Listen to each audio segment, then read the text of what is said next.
Hello, this is your host, Mark Dilcom, and welcome to Divine and Diverse, a podcast spotlighting queer voices and our allies who have reclaimed their divinity after religious abuse. Our sacred space fosters transformative conversations on faith, identity, and resilience, where our guests share stories of struggle and triumph, offering hope to those on similar paths. Welcome to episode 2 of Divine and Diverse. Today we're joined by Paul Darminio, a husband, father of two with a floofy dog. Paul grew up in South Jersey and currently resides in the Garden State with his family.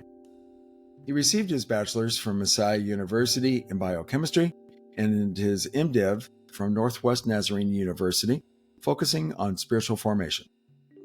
Paul is currently enrolled in the doctoral program at Northwind Theological Seminary, studying open and relational theology. Paul is also a member of the Open Table Network, where he maintains his credentials. Paul and I first connected at the God After Deconstruction event at Drew University earlier this year, where he shared with me his transformative journey of his faith and his views towards LGBTQ folks within the Nazarene Church. I was so moved by his passion that I asked him if he would join me in a conversation, and he said yes. In this episode, we explore the shifts in his beliefs and discuss the broader implications for faith communities striving for inclusivity and acceptance. We unpack these complex layers with Paul, who challenges us to follow a path of radical love and justice, even at the expense of one's own career, which Paul was considering when we talked, as he was dealing with his own abuse and trauma he experienced as a cisgendered hetero guy whose personal beliefs were in conflict with his denomination's doctrines that would likely get him fired. Since our conversation, Paul made the difficult decision to resign as pastor from his church, fueled by his denomination's refusal to acknowledge the divinity of queer people, and to top it off, his discovery of a troubling incident that took place in another Nazarene church involving lies and cover-ups. Today, Paul's ministry isn't a church. Now he's doing his good work at a behavioral health facility in New Jersey, serving as their chaplain, with clients struggling with life because of who the divine created them to be in a world that doesn't understand them. Now here's my powerful conversation with Paul. Well, thank you for having me. I was at God After Deconstruction because, well, I guess, first of all, I was invited, but I was there because I'm trying to process a lot of things, like a lot of people, and I am seeking some space to do that in a way that allows me to be genuine in my questions. That's been a difficult thing for me over the years, to find space where it's safe and okay to ask questions, to not just have to toe the party line, you know?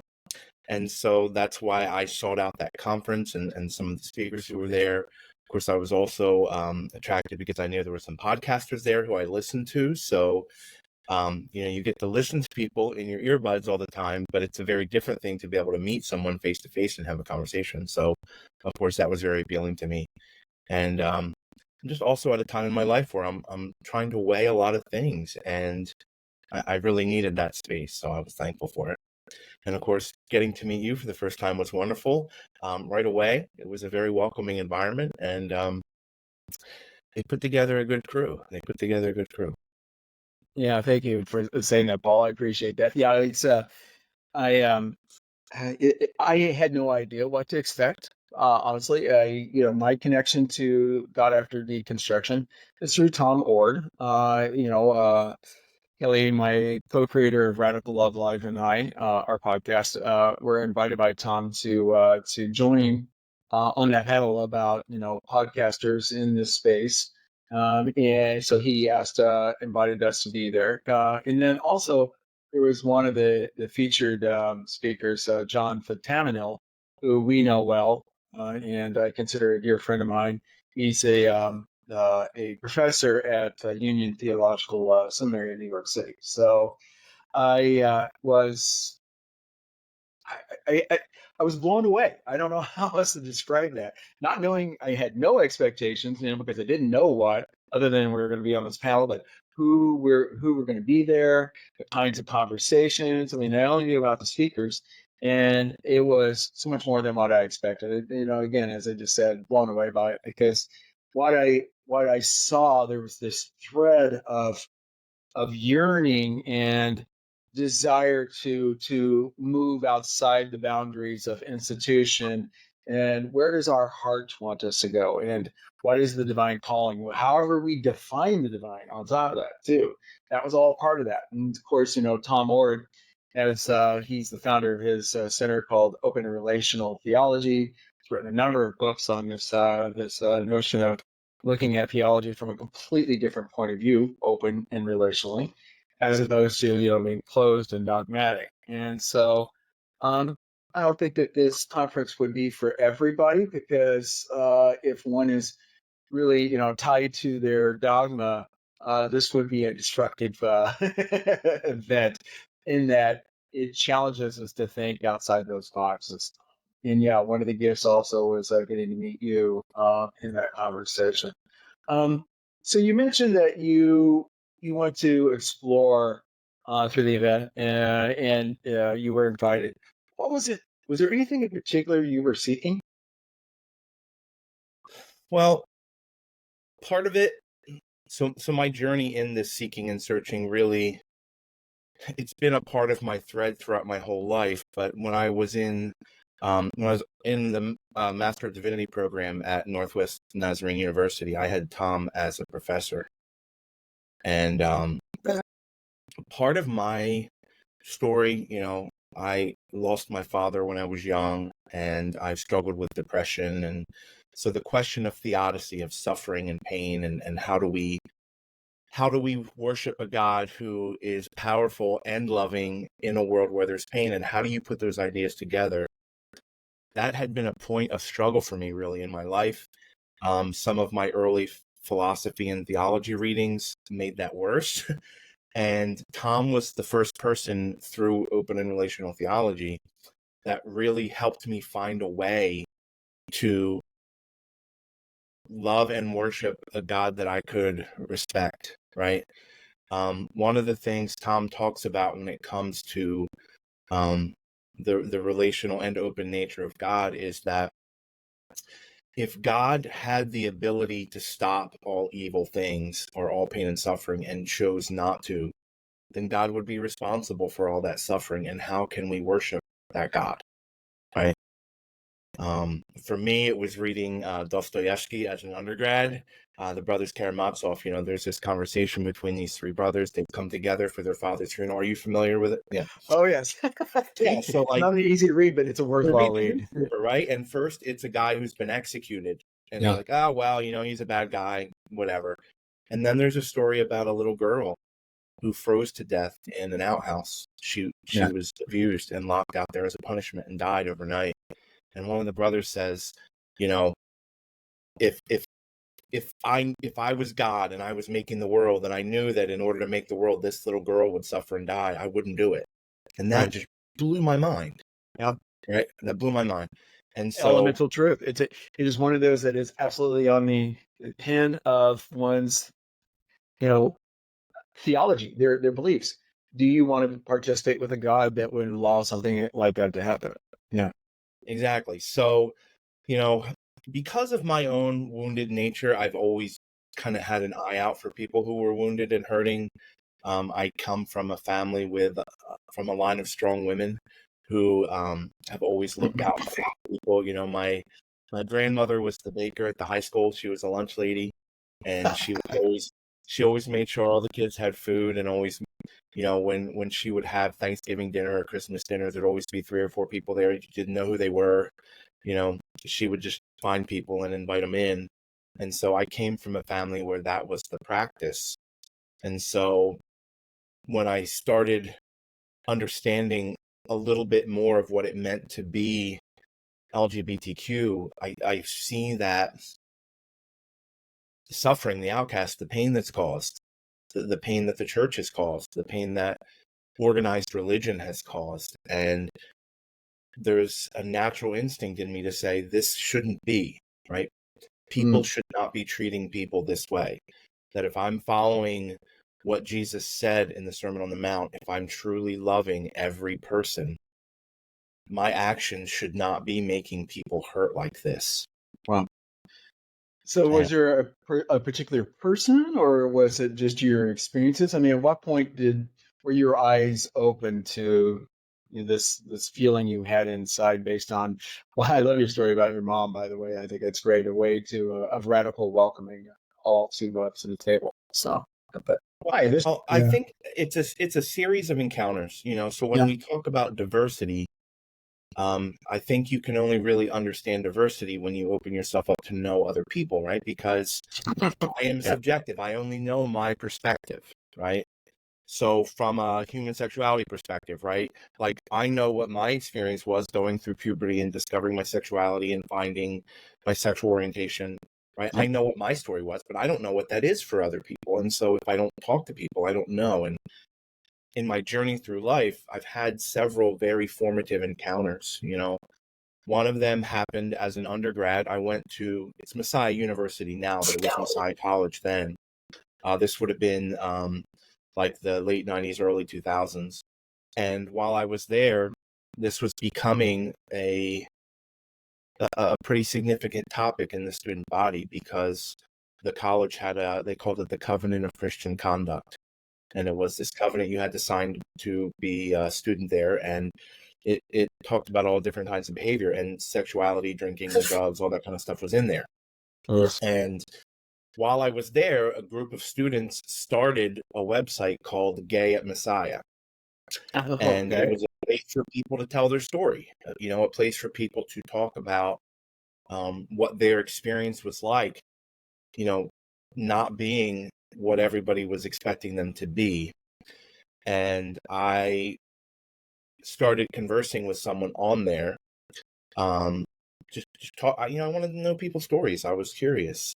Wow. And I met a person who was a couple of years behind me, and they told me their story of what it was like to be afraid to talk about who they are, and afraid that people would not love them or want them, that people who they loved and had looked up to might reject them. And at first, this person used a pseudonym and a burner email address, like we were spies in college. But we came to be friends, and my wife and I, came to be friends with this person. We helped them get back and forth to the train station and things like that.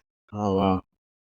But hearing that story of what it was like to be in an institution that I came to Messiah as a kid who'd always been in public school. And so coming to a Christian college to me was, wow, I feel wanted and loved and safe. But hearing that this other person had a completely different experience, right? That they had come to this place that I found to be loving and accepting, and was not that for this person. And it put this bug in my heart that I was never able to shake. Then, not long after graduation, my wife and I were at a church. We're making friends because we're young and we're new. It was a church plant that was growing rapidly, so bringing in a lot of people from the area. And a person that we were friends with there confided in us that they were homosexual. They had not really told the rest of the church, although I think anybody who knew this person probably knew. But they weren't, I guess, either through their actions or anything else that they may know about them, of course, right? Yes, right. So, but it wasn't one of those situations that we know but we won't talk about. Well, that's what it was. This person was in a don't ask, don't tell kind of thing. Like, you can be a part of this church, and you can be a part of the small group, and you can do all these things, but just don't talk about that. Don't rock the boat. Yeah. Right? If you'll only hide who you are, everything will be fine. Well, this person, and I'm trying to be vague. I don't want to give too many identifiers. No, I appreciate and respect that, Paul. This friend was sent by their family to a conversion therapy camp out in Colorado for the summer. And when they came back, I don't know how to describe it. I mean, meeting people who've come back from war, you see just I don't know if it's PTSD, I don't know the right words, but the brokenness, right? Yeah. And this person immediately got engaged to someone of the opposite gender. and planned the wedding, and it was trying to check off all the boxes they were told they had to be. And it didn't work. It blew up. They couldn't keep the charade going, and they ended up walking away from everything and everyone. They walked away from our congregation, from our small group. They cut off contact with my wife and I, just everybody connected to the church. Yeah. And the pain that I saw in both of those people's eyes just really hurt me. And, you know, there's so many stories I want to tell. You know, later on working, I was working as a consultant with college and university labs, and I met this woman who was a professor at one of the institutions I was working with. And we were immediately kind of drawn to each other. I found out that she had contemplated becoming a nun as a young woman and was a very, spiritual person. So we would talk about God and faith while on our lunch breaks and stuff. And I found out that she had adopted 3 kids from foster care. And like, if you could name a person a saint, it was her. Right. But then towards the end of the conference, she took me aside and said that she didn't want anybody else to know, but that she was gay and she was living with her partner. And this was before she was really able to legally get married. So they had a committal ceremony, but they couldn't get married, and they were struggling with the adoption process. There was another sibling to the children that she had adopted, and I guess a social worker had found out that she was gay and living with a woman, and now was trying to make trouble. And I think only because she found out, of course. Right. And, then if you fast forward, I'm in ministry here in New Jersey, and I started volunteering as a chaplain at a behavioral health facility that has an involuntary unit. So this is the kind of place where if you attempt suicide, this is where the police bring you, right? And I just saw young person after young person who came out to their families and attempted suicide because they were told that they were not loved, they were an abomination, they were, you're dead to me. And right away, there was this young person I met, and I saw them 3 different times over the course of about a year and a half. And same thing, 3 attempted suicides. And it was a story that unfortunately is very common. They talked to their parents, and they said, this is how I feel, this is who I think I am. And their parents said, get out of the house, we don't ever want to see you again. And so she ended up homeless and falling in with some people that took advantage of her. Yep. And she thought the only solution was to end her life. Yeah. That she couldn't be the person she was told she was supposed to be. And she didn't want to be alone and separated from community. And so her solution was she didn't know how to keep living.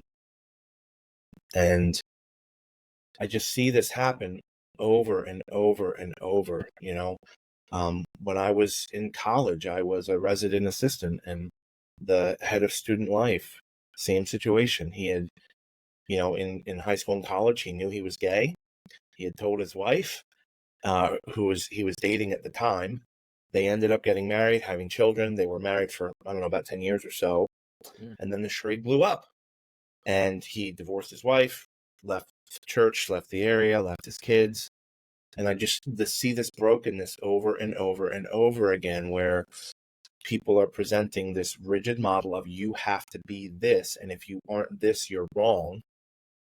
And then you throw in, not just homosexuality, but gender roles, people who are non-binary or transgender. My wife and I have another friend who, this person was born with an androgen receptor disorder. So genetically they're XY, they're male, but because their body couldn't process testosterone, they look like a female. The only problem was they don't have functioning ovaries. So when it came time for puberty, this person didn't go through puberty. They found all this out. They took hormones to kind of match. So on the outside, if you met this person, you wouldn't realize that anything was different than any other person you met. Sure. But you would think she is female. Right. Very typical female. Yeah. I hope I'm not using sensitive words here. I'm trying to muddle my way through this. I apologize. But I was in a sermon where I was in a church service where the pastor was preaching a sermon that was basically espousing complementarian theology, that men are men and women are women, and we find our identity in Christ through getting married and having children and being, the men are men and the women are women, and lumberjack, cheerleader, hoorah kind of stuff, right? And I look over and my friend is crying. Boy. Because they don't fit into this model. Yeah. And nobody knows because they're hiding it, because they're afraid and ashamed that if people know, how will they be judged? And I've come across this so many times. And the more time I spend in the gospel, the more time I spend getting to know Jesus, the less those behaviors seem like Jesus, right? And there's a quote, I think it's attributed to Mahatma Gandhi, that he was asked about Christianity, and he said, I like Jesus, but I don't know about these people who follow him. They're nothing like him, right? And I'm not saying that I've never encountered love in the church. I have been incredibly loved in the church. I've been incredibly supported. But I've seen that people who don't fit the mold are not. They're thrown out. They're shoved, we're shoving a square peg into a round hole until it's chewed up and broken and splintered. And if it doesn't fit, it's thrown away. Or we're told, just don't talk about that. You can't be your genuine self. You can't be real and honest and open. And I never see Jesus do that. I never see him do that. His behavior was all about breaking down those stereotypical divisions, whether it was a Jewish man talking to a Samaritan woman, or talking to a blind man, or tax collectors, or prostitutes, or right, you name it. Every person in that culture and time who was considered an outcast, they were the people Jesus sought out and broke bread with and invited in and showed love to. And if I can't do that in the church, then how is the church a healthy expression of Christianity? That's really what I'm struggling with, in a very small way. Just dealing with my own mental health issues has been there, that it's been very hard for me to express what I struggle with. It hasn't really been until I was a senior pastor and was the person in the pulpit that the conversation could come up. And I'll tell you, brother, when I share about my struggles, the number of people who come up to me and say, I'm on an SSRI, I've had suicidal thoughts, it's everywhere, but everybody's pretending that nobody has it. And then when you start talking about it, it's like, you too, me too, you too, right? Of course. And it's because you're lighting the way for them to, you're giving them permission to express.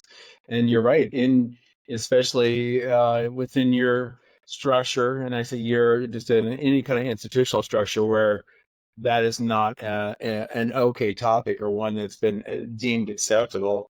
You are breaking out and carving a path and sharing a vulnerability that it not all in your situation, especially as a senior pastor of a congregation, where you're showing your own humanity and your own vulnerability. And when you do that, of course, you make that connection. That's why these folks are drawn to you. But it's amazing how many people make the very bad mistake thinking that vulnerability is a weakness, when it is actually the exact opposite. That is courage lived out. So yeah, and really, this is part of something I'm ashamed, that it has been easy for me to have opinions but not voice them, because I've been in a place of privilege where I didn't have to. But having my children become teenagers and start dealing with these things and getting to know their friends, and being in a place where, I've had this conversation with my daughter where I know I got to be careful. I'm not going to share too much about my kids, but yeah, just this conversation with her that she's not comfortable inviting her friends to our church because they're not all, cis het binary, cookie cutter people. And Wow. I've had experiences in my church that I think because of confidentiality, I can't really share anything about my current congregation, Yep. but just places where people have made ignorant comments about homosexual people or trans people, that have driven people out of the congregation. And my kids have seen that, and they don't want to be a part of it. And how do I reconcile that as a person, right? That I'm a pastor of a church that my kids have trouble wanting to freely attend. It's a place where they've been loved, but they don't know that their friends will be loved there. And if I'm in a church where my kids don't think their friends will be loved, then that's not the kind of church I want to be in. And to some extent, as a pastor, I have a little bit of control over how that happens, but I'm a part of a denominational structure, and I'm coming into a pre-existing church. The church that I pastor is over 100 years old, and there are long-standing practices and traditions, and it's not my place to come in and drop a bomb in the middle of it. So I'm trying to influence as best I can, but even just having conversations, like I had a conversation a couple weeks ago with a gentleman who said that being trans and gay were the same thing. And I was like, no, No, it's not. There is no way the same thing, right?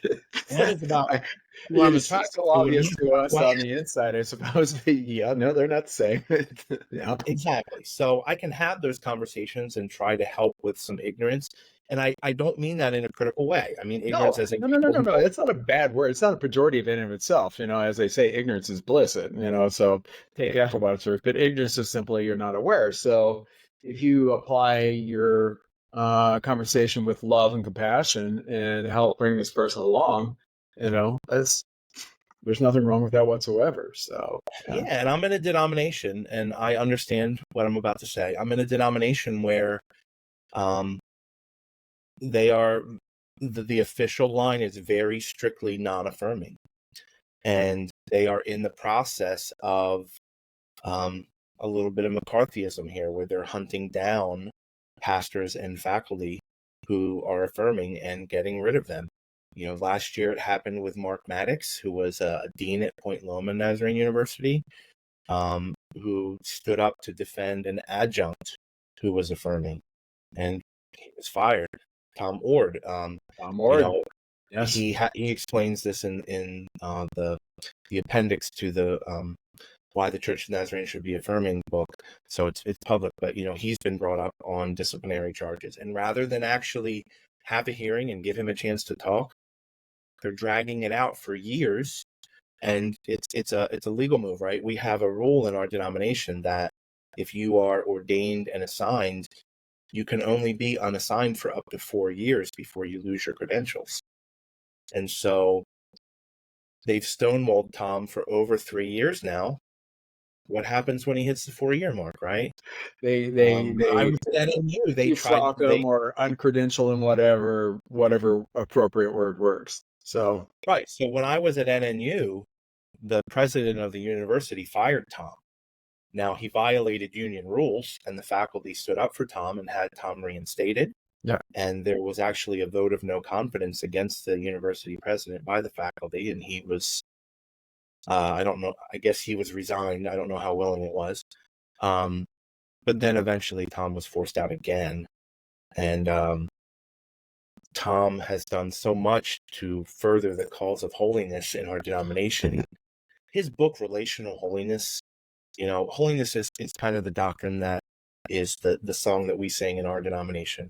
okay. And his book talking about love being the full expression of holiness, that to be sanctified is to be loving as Christ is, right? Man, that's it. That's what it means. But then Very I see simple, right? You must that. love. You must love, and that's it's an unconditional acceptance of that, right? There's Yeah, not and then you don't in put my own parameters on setting, it. right? I've seen people from Eastern Nazarene College, adjunct faculty, who have been fired by the trustees because they were affirming. And we're not even talking about openly practicing people. We're talking about people who speak words of affirmation, Like are you, being for example, who right. is a I don't know. I don't know what word to use for you because well, first of all, words sometimes are not appropriate, but is it an ally, an advocate, whatever? I think you're a brother in a journey. So, and I will say for our listeners as well, I have a philosophy about this that goes to divine all along.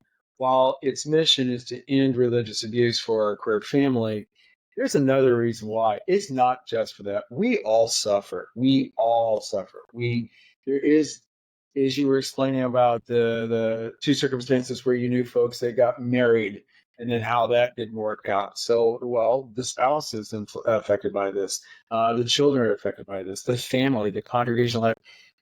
This is a collective trauma. This is not just that individual. So this entire notion of it's only just that one individual. No, we share in this. Yeah. So, I'm trying to process that. You use the word ally. I don't know that I'm worthy of that word at this point.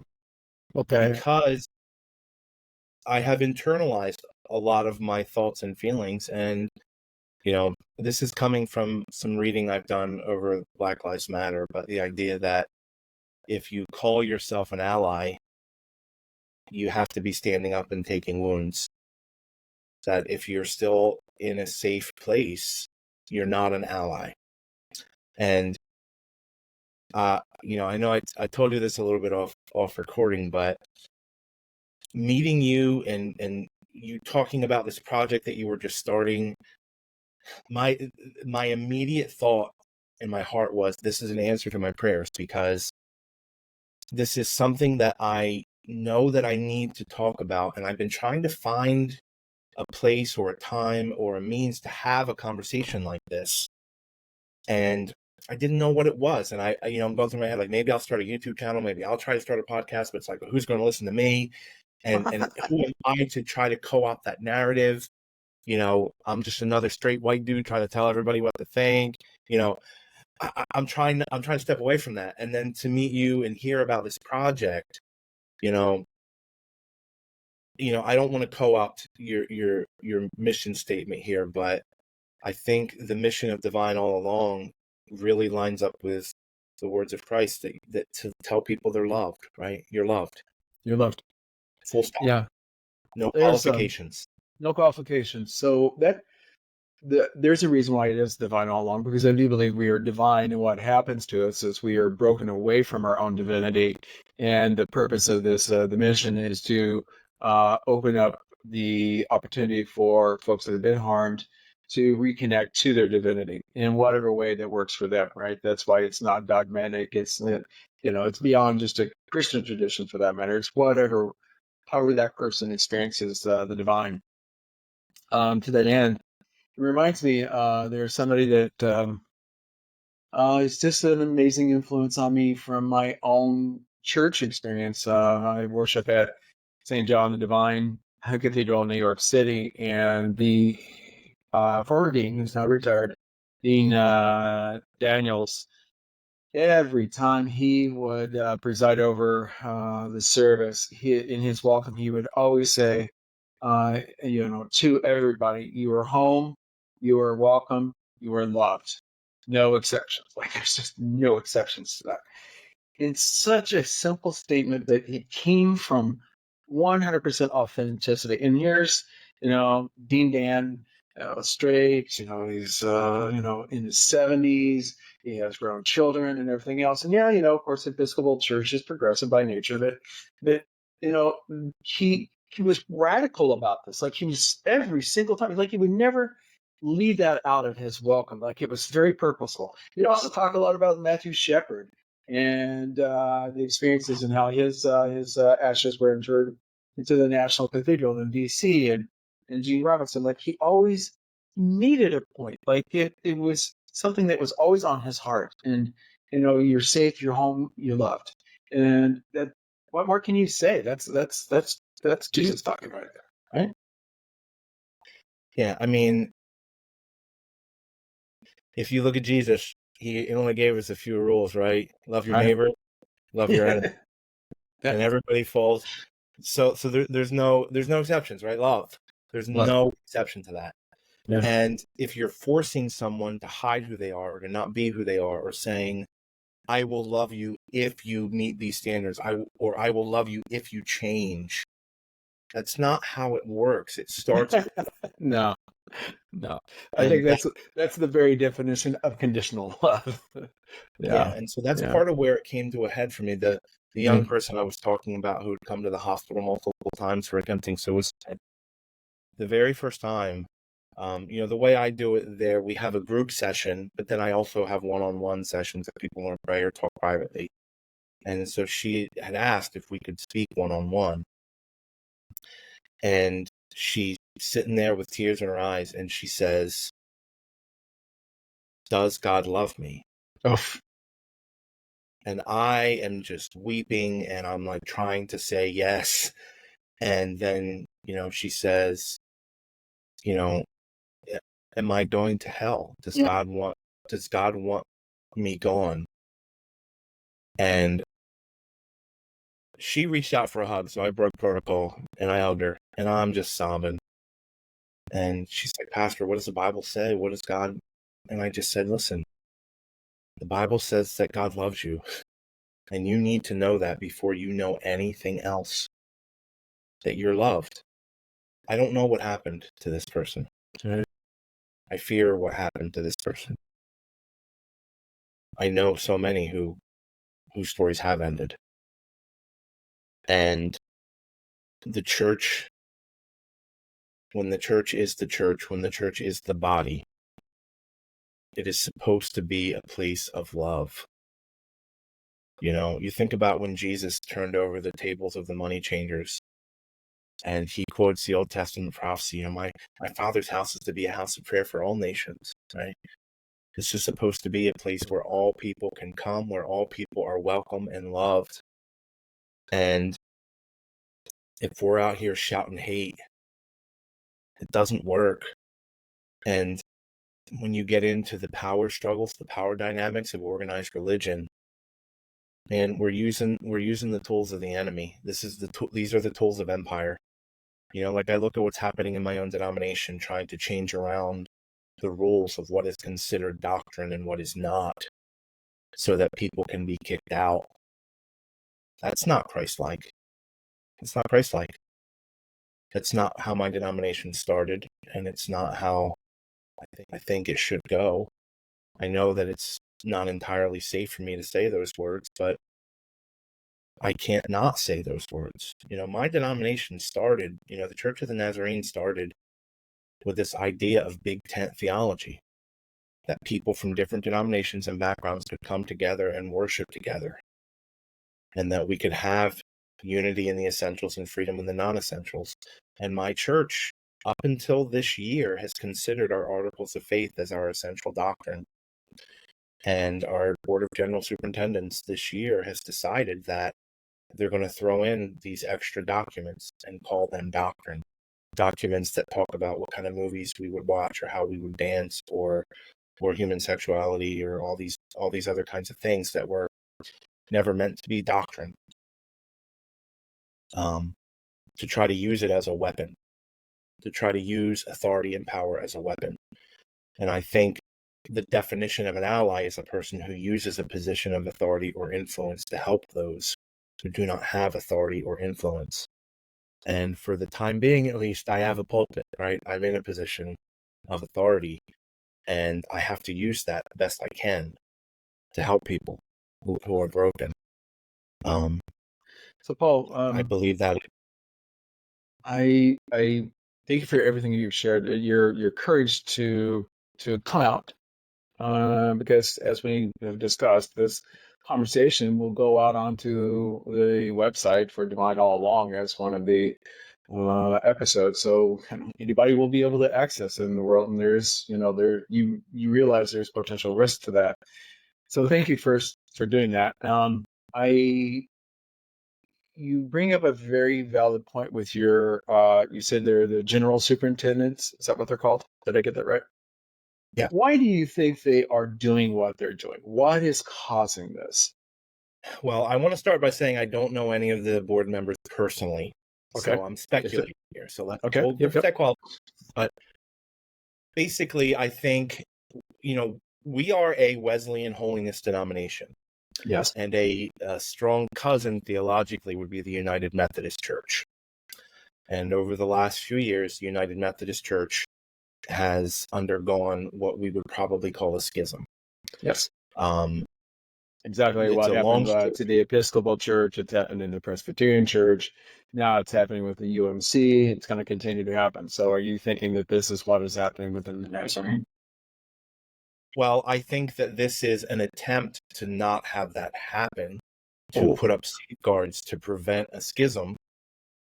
I think it's also a way to identify ourselves as an option for UMC members who want to disaffiliate but can't afford to do so. So the UMC disaffiliation process, if a church decides they're not affirming and do not want to remain with the United Methodist Church, they got to pay up. They have to buy their building from the denomination, from the conference. Yeah. And they have to continue for years to pay in what they would have paid for pastor salaries for, I think it's 3 years. And so there's a huge price tag with separating for conservative churches that don't want to remain in the UMC. And so I think that this is a bid in the American church to woo UMC members who can't afford to buy their buildings. It's a way to, on paper, look like we are not hemorrhaging members like every other, Protestant denomination is right now. Holiness denominations, based on a recent Barna poll, are some of the lowest in retention of teenagers into adults, and so I think this is a way to try to prop things up. I think that there's a strong influence of white Christian nationalism and that whole wing of the Republican Party right now. It is strongly influencing the denomination because those are people who have money and those are people who have influence. And one of the dangers of the church has always been listening to the tithers rather than listening to the Holy Spirit. But I think the way they're going about it is technically wrong. These covenants were drawn up at a time when they were originally drawn up. They said things like, if you're a Nazarene, you can't watch movies. And they've been edited many times over the years as the cultures have changed. And the Church of Nazarene actually has what we'll call a loophole where you can be a member who doesn't follow these covenants. They call it an associate member. One of the significant ways that's used in Europe is for people who drink alcohol. So in the Church of Nazarene, one of the statements in those covenants is abstinence from alcohol. And it's not saying that drinking alcohol is a sin. It's recognizing that things like alcohol and gambling are addictive processes, and that by participating in those activities, we're supporting the structure that preys on people. And that if we're going to minister to people who struggle with those addictions, we can't be practicing them ourselves. But in Europe, Gustavo Proctor, who was our presiding general superintendent at last year's district assembly in our district, the Philadelphia district, he made a passing joke that in Europe there are more associate members than full members because of the issue of alcohol. So they're perfectly happy to turn an eye on that. But when it comes to being affirming, I don't even mean practicing, just affirming. Yeah. They're going to strip people of credentials and kick them out of the church. And that's hypocrisy. And I don't think that every general feels that way, but I think that's the way they're voting as a bloc. It's the way they're speaking. Yeah. They're avoiding making a public statement on human sexuality because they don't want to put a target on their back. So I think basically they're trying to get rid of all the squeaky wheels while they can in a subtle way. But you know what? I was adopted into the Church of the Nazarene. I didn't grow up a Nazarene, and I am so happy that I was. I love being a part of this denomination, and I love what it stands for, and I don't want to leave it. I still consider myself a full Nazarene. I still fully affirm and in the full sympathies with the Articles of Faith. But I think these decisions are wrong. And I can't just be quiet because it's safe for me to be quiet. And there's a lot more here. The internal idiosyncrasies of being in a denomination are always complex. But there are a lot of negative influences, and they're not Christ-like. Right. So I don't know where this goes. I don't know what happens. I know there are a lot of voices. The book that Tom and his daughter Alexa published about why the Church of Nazarene should be affirming contained a lot of essays from people who are current or former Nazarenes about this perspective. And I think that that's a good thing because it opens a conversation. But who are we if we can't even have a conversation, right? To even bring it up, get you, a black mark where you're kicked out. Yeah. I don't know. So I don't know what this means for me, and I don't know what it means for my denomination. I pray that we would not have a schism, because I think that harms our witness when people who are, if we use the way Jesus prayed for us in John 17, we're supposed to be known by our unity. If we can't love and respect each other when we have differences, then how is that love and unity? And if we can't get along with each other as church, if we can't get along with each other as church members, what does that say to the world? Yeah. What does that say to a lost and broken world? To my children's generation and their friends, right? They say, this is not, this Jesus you talk about, this isn't him. This isn't that. This isn't love. So if you say that you're loving, but you don't act that way, if you ignore what's happening racially in our country, if you ignore the growing economic distance between the rich and the poor, if you ignore what's going on with issues of sexuality and gender, if you ignore white Christian nationalism, if you ignore all these things because they give you power and because they further your agenda, then that is the opposite of how we're told to live. One of my favorite books in the Bible, I have a few, but one of them is Daniel. And in the book of Daniel, we're shown very clearly what happens when people align themselves with empire, when people try to align themselves with the forces who are in control in order to further their own cause. And it doesn't work. It leads to destruction. But we also see the other. We see in Daniel a person who has suffered the consequences of his nation's sin. He's been pulled into exile. His life is in danger. He's had friends and family die. He's a prisoner of war. And yet he comes to God and prays a prayer of repentance. He didn't do anything, but he prays a prayer of repentance on behalf of his people, because he knows that that's what needs to happen, that the people have to repent as a body, right? And he's saying, I repent for my people. God, forgive us. Help us to be your people. And that has been the story of God's people from, the covenant with Abraham to Solomon's prayer of dedication at the temple. There's been this repeated strain of, God, when we fall away, take us back. Because we know we're going to fall away. We know that we're going to flirt with the nations around us, and we're going to follow systems of power that we think give us what we need. We're going to make allies with Egypt because we think they can defend us from Assyria, that kind of stuff. Exactly. This is Old Testament, not current. No, but this is all easily applied with a few changes of countries, right? Where we're living in this. Like, well, you know what? This whole Trump MAGA white Christian nationalism, it's not great, but they got the money, and they'll keep the lights on, and they'll attend our rallies. Screw that, man. Screw that. We can't be that. We can't be that. We got to be love. That's, coming to God After Deconstruction and getting to have some of those conversations. Yeah. I came home, I drove, and I'm talking to my wife on my way home, right, from Drew, and I was like, I feel like I met my tribe, right? Like, I feel like I met. Oh, wow. Right. Yeah. Wow. It's like, these are people who give a crap.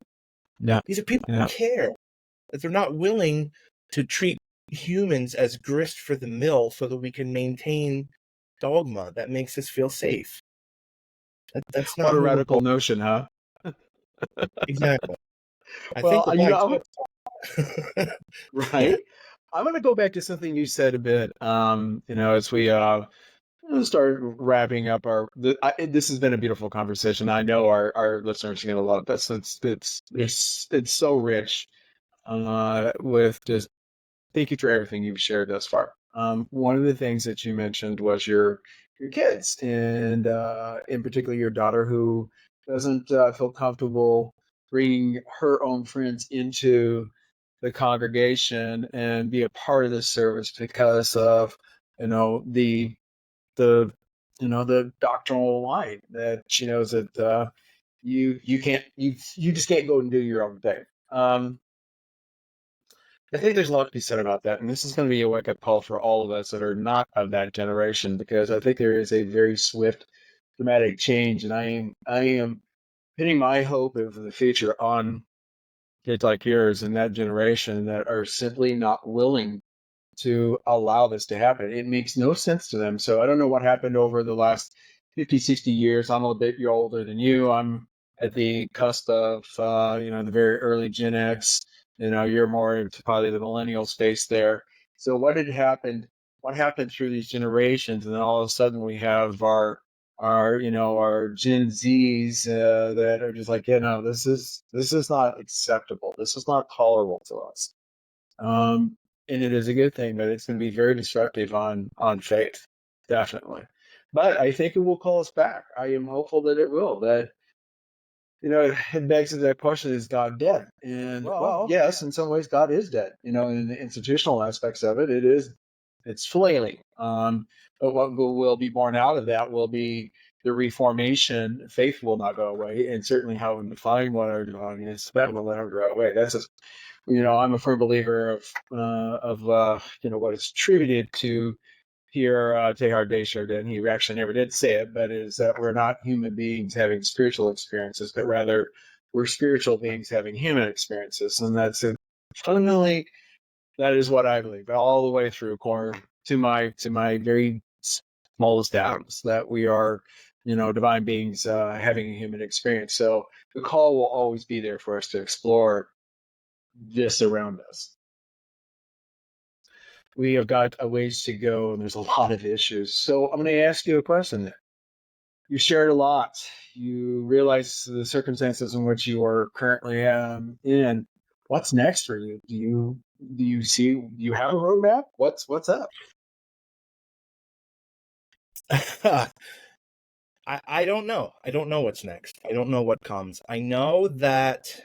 So in the opening session of the God After Deconstruction conference, Tom and Tripp talked about a lot of the questions people are asking why they're having trouble with the church. I don't think it's an issue that God is dead. I think it's an issue that the church in its current form is dead. In the United States, at least, in the Western world. Well, the Western world, because, not to butt in, but look at what is happening in Europe. Right. Okay. Right. So I'll just say Western, right? Yeah. Asia and Africa are different in They're different places for a lot of reasons. Yes. I think that we're in a place similar to the Reformation, right, where the questions of deconstruction are not unlike the 95 Theses that Luther presented. I would agree. Yes. Here is this structure that has been built. It had good intentions in the beginning, but it has gone from something that was constructive to something that's destructive. And so we need to knock it down and build something new. And I don't know that my generation is going to get to be the part of the rebuilding, but I think our generation is to be part of tearing down. I don't know quite what group. I was born in 81, so I'm kind of, some people you're call right me on the edge of whether you are elder millennial. Yeah. Right. Elder millennial, I'll take that. You can't quite see all the white here on the camera, but I think that's what's next, man. Tear down. If this structure hurts people, burn it to the ground. Because I don't worship a structure, right? And I know we've talked about denominational identity here. Yeah. Even though I'm ordained by a denomination, I was not called by a denomination. I was called by Christ. And so my obedience is to Jesus, not to a board of general superintendents, not to a district superintendent, not to a church board, not to a congregation. My obedience is to Jesus, and Jesus calls me to love sacrificially.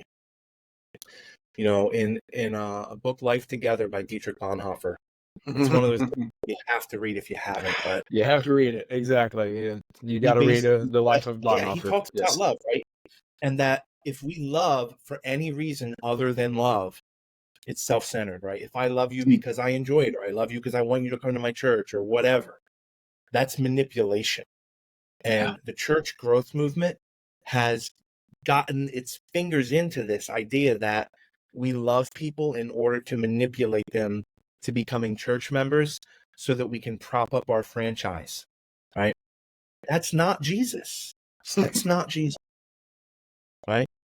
No, Jesus is not make sure we have enough members to pay the bills and make sure we can report that we're growing and, fudge your attendance. And, there's a running joke among pastors that the only time in the church year where a pastor is allowed to lie is when the annual report is written, right? And it's true, right? Oh, I laugh very cynically. I've never thought about that, but right. Well, yeah. Well, it's a little inside baseball for pastors, but that's what I think is next for me is, the things that hurt, I can't leave these obstacles standing for my children and the future generation, because these walls are going to keep them away from Jesus. And if I get crushed under this wall coming down, so be it. So be it. So, Paul, we're going to leave it at that. It's a beautiful way to end this episode. Again, I'm deeply grateful that we have made connection and share our journeys together. I know our paths will intersect as we move forward. And blessings to you on your journey. You are a man of courage and conviction and a beacon to a lot of people that are not in a situation that can share what you just shared. Thank you, Paul. Thank you for this opportunity. I'm so thankful that we met. Thank you. You too. I hope you enjoyed this episode of Divine and Diverse, a production of Divine All Along Foundation. Please support our good work by going to our website at divineallalong.org and clicking on the donate button. Donation levels start at just $10 a month. Thank you for doing your part in ending religious abuse for our queer family. This is Divine and Diverse.